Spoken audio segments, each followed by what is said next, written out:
नमस्कार। अगले हफ्ते की तैयारी में आपका स्वागत है। आपके स्क्रीन है 26,341 के लेवल पर during the entire Feb month और डिक्लाइन थर्ड स्ट्रेट मंथ में हमने देखा आईटी स्टॉक्स में बिकवाली का दबाव। एचसीएल टेक्नोलॉजीज, इन्फोसिस जैसे आईटी जायंट्स थे जहां से गेन लॉसेस जो हैं वो लीड होते नजर आए। इसके अलावा अगर आप देखेंगे एचसीएल टेक्नोलॉजीज ने बिगेस्ट मंथली लॉस नवंबर 2008 के बाद रजिस्टर किया फरवरी के महीने में। इन्फोसिस ने भी बिगेस्ट लॉस अप्रैल 2013 के बाद फेस किया। सो क्लियरली आईटी सेक्टर के लिए फरवरी का महीना कुछ खास नहीं था। संभलने की कोशिश ढेर सारी की, बेहद कोशिश की, बावजूद इसके आईटी स्पेस में हमने लॉसेस ढेरों देखे। Despite high volatility in Feb, BSE listed companies ने करीब 5 लाख करोड़ के मार्केट कैप्स को ऐड किया। So that is another thing which is to watch out for. Nifty Bank की तरफ आ जाते हैं। रिकॉर्ड हाई इस मंथ निफ्टी बैंक ने हिट किए, advancing for the second straight month, जहां Union Bank, State Bank of India ने गेनिंग मोमेंटम दिखाया। एसबीआई ने 11 लाख करोड़ के मार्केट कैप को पार किया। And let's say that's for the first time ever in a Feb month. Banks and Financials की rally जो थी Q3 परफॉर्मेंस के साथ साथ फरवरी के महीने में रिजल्ट सीजन भी चल रहे थे। नतीजों के दौर में हमने देखा likes of banks and financials, pharma, health care, diagnostic, hospital, cramp, CDMO, ये सारे सेक्टर्स परफॉर्म कर पा रहे थे और ऑटो क्षेत्र में भी जान थी। लेकिन हाँ, आईटी स्पेस और कुछ हद तक कंजम्पशन का खेमा जो था वो लगाड़ नजर आया during the entire Feb month. Mid cap 2 month losing streak हमने देखी और 60% स्टॉक्स जो थे वो ग्रीन में क्लोज होते मिड कैप इंडेक्स के नजर जरूर आए। लेकिन स्मॉल कैप इंडेक्स की अगर बात करें 3 वीक लूजिंग स्ट्रीक थी। एम्बर एंटरप्राइजेस और तेजस जैसे स्टॉक्स थे जहां पर हमने देखा कि गेन्स नजर आए, मजबूती नजर आए और एक्सपर्ट्स का भी मानना है कि यहां से फर्दर अपसाइड इन स्टॉक्स में नजर आ सकती है। Biggest monthly gain amber enterprises ने रजिस्टर किया पिछले 2 साल का फरवरी के महीने में। ब्रॉडर मार्केट्स ने बेंचमार्क को आउट परफॉर्म किया, यानी कि फरवरी मंथ की तस्वीर को अगर समझने की कोशिश करेंगे तो निफ्टी और बैंक निफ्टी थकान महसूस कर रहे थे, लेकिन मिड कैप और स्मॉल कैप जो है वो एटलीस्ट उनके मुकाबले in comparison to them perform कर पा रहे थे और बेहतर परफॉर्म कर पा रहे थे, आउट परफॉर्म कर रहे थे। Top sectoral loser Nifty IT index. Coforge 28% टूटा फरवरी के महीने में, बिगेस्ट मंथली फॉल जो कि कहा जा सकता है पिछले 6 सालों का। इंडेक्स ने रजिस्टर किया डिक्लाइन, बिगेस्ट मंथली लॉस सितंबर 2008 के बाद। आईटी इंडेक्स की हम बात करें, of course AI disruption fear और एआई ट्रांसफॉर्मेशन को लेकर एक्सपर्ट्स का यह मानना है कि जो भी कंपनियां बदलते ट्रांसफॉर्मेशन और एआई डेवलपमेंट के साथ पिवट कर जाएंगी वो सक्रिय रह पाएंगी। उसके अलावा सारी कंपनियां जो हैं उन्हें परेशानी होती दिखेगी और ढेर सारी आईटी कंपनियां इस वक्त आर्टिफिशियल इंटेलिजेंस, एआई डेवलपमेंट पर फोकस भी कर रही है। तो चलिए, ये पूरे फरवरी महीने का लेखा जोखा आपके सामने हमने रखा। अब यहां से आगे अब बात करते हैं मार्च महीने की, क्योंकि अगले हफ्ते की तैयारी में सोमवार का सेशन बाजार के लिए कैसा होता है इसको समझने की कोशिश हम करते हैं। एक्सपर्ट्स हमारे जुड़ते हैं, उनसे हम उनकी हेल्प से ये सब समझने की कोशिश करते हैं और सोमवार का दिन इस बार जब आएगा तो नया महीना लेकर आएगा। गौरांग शाह मार्केट एक्सपर्ट हमारे साथ है, हरीश जुजारे हमारे साथ जुड़ गए हैं। आप दोनों का ही स्वागत है ईटी नाउ स्वदेश पर। अपना समय हमें देने के लिए शुक्रिया। गौरांग सर, आप सुन ही रहे होंगे जिस तरह से फरवरी का महीना चैलेंजिंग था लेकिन अपॉर्चुनिटीज भी ढेर सारी दे गया। आपने कैसे रीड किया फेब मंथ को और यहां से आगे फॉरवर्ड लुकिंग मार्च महीने के लिए किस तरह की तैयारी करनी चाहिए? धन्यवाद मानसी जी, आपका ईटी नाउ स्वदेश के दर्शकों को और आप सभी को सादर प्रणाम और शुभ दिन हमारे तरफ से। और देखिए, पहले तो अगला हफ्ता जो है मानसी जी वो छोटा हफ्ता होगा, होली की एक छुट्टी है, तो 5 के जगह पे 4 दिन काम करेंगे हम। आज जिस शुक्रवार को जिस प्रकार से बाजार में निचला स्तर हमने देखा और जो अहम स्तर निचला स्तर हम मान के चल रहे थे कि 25,200 और 25,300 का जो स्तर है वो टूटेगा नहीं, वो भी टूट गया। अनुमान है कि शायद आने वाले हफ्ते में थोड़ा बहुत दबाव और दिख सकता है, शायद 25,000 का स्तर हम देखें, ऐसा लग रहा है हाल फिलहाल तो। लेकिन पहले भी हमने देखा है कि निचले स्तर से खरीदारी आ जाती है मानसी जी। तो इंडेक्स यानी कि सेंसेक्स सूचकांक यानी कि सेंसेक्स और निफ्टी में थोड़ा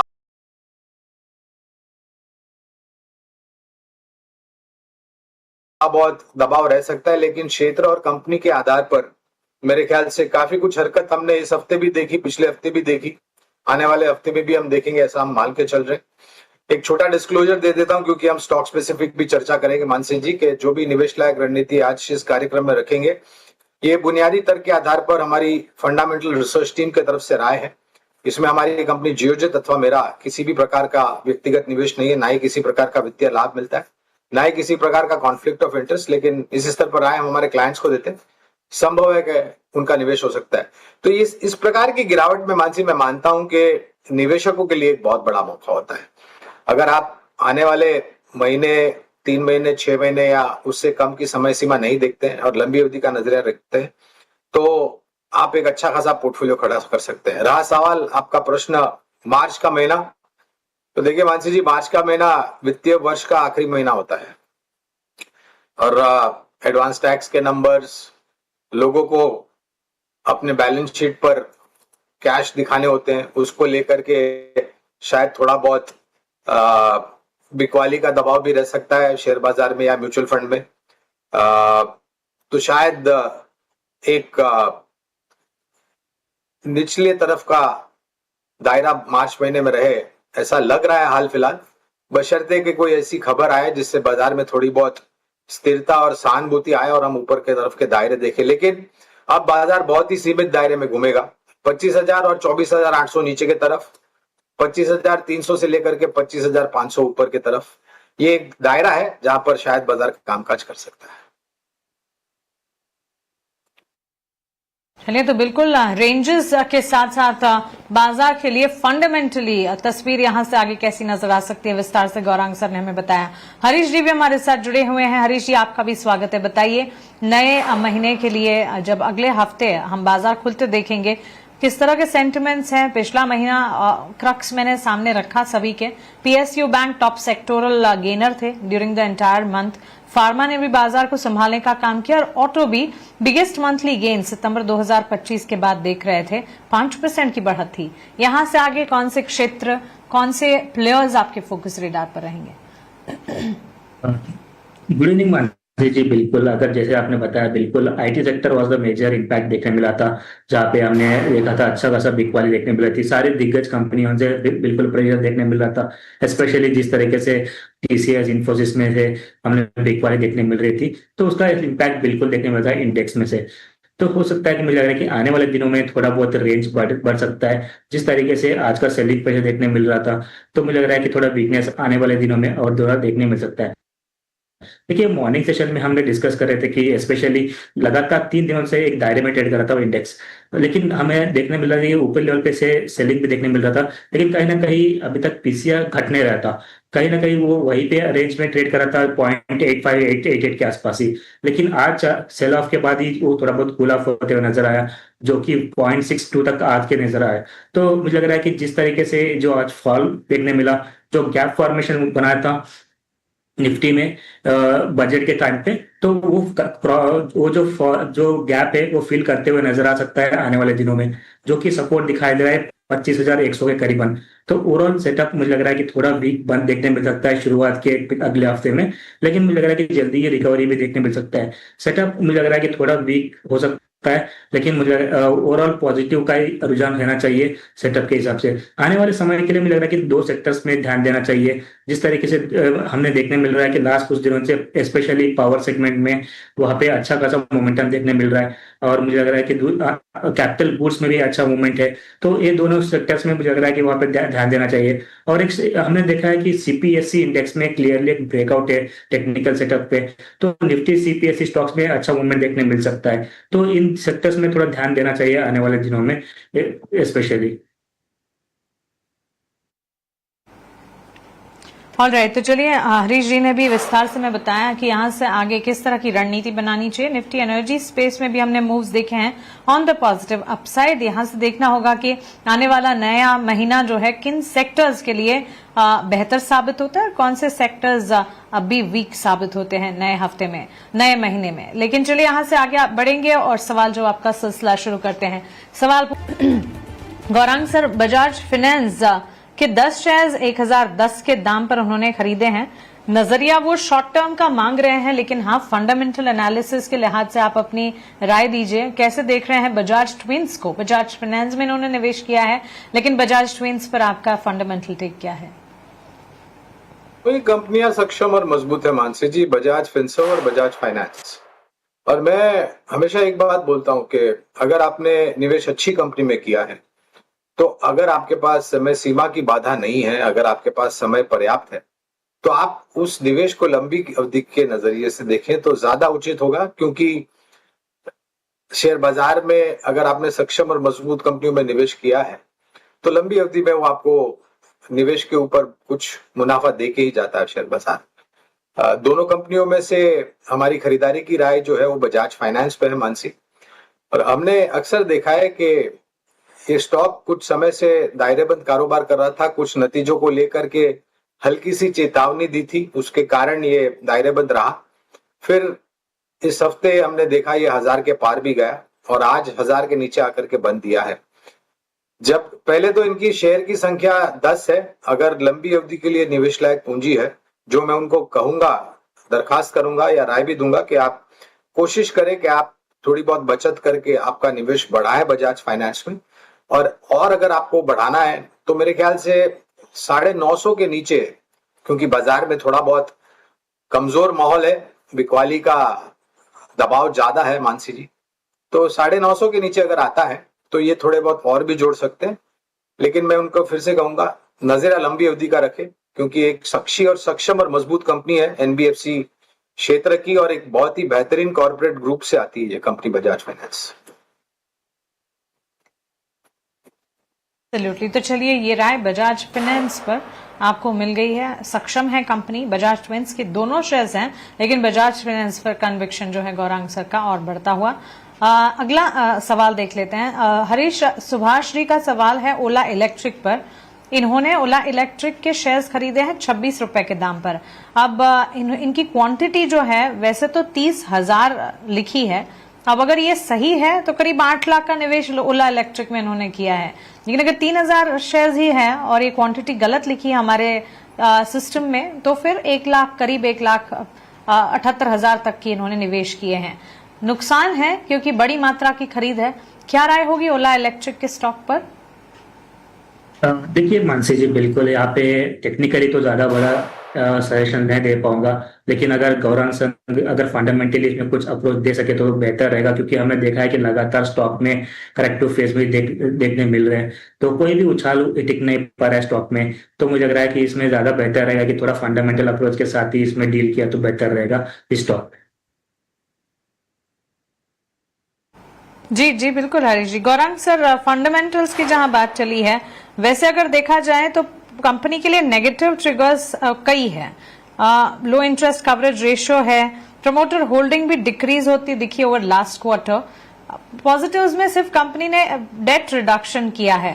फंडामेंटली क्या आप इस कंपनी को रीड करते हैं, और अगर तो कोई अगर एडवाइस बन रही है ओला इलेक्ट्रिक पर? मानसी जी, हमने कई बार इस कंपनी के ऊपर टिप्पणी करी है और मैंने कई बार ये कहा है कि आप सावधानी बरत के काम कीजिए। इसका आईपीओ मेरे ख्याल से 75 या 76 पर आया था, मुझे ठीक से याद नहीं है, अनुमान लगा रहा हूं। और जब आईपीओ आया था मानसी जी, तब आईपीओ नोट द्वारा हमने निवेश की राय दी थी लंबी अवधि के लिए।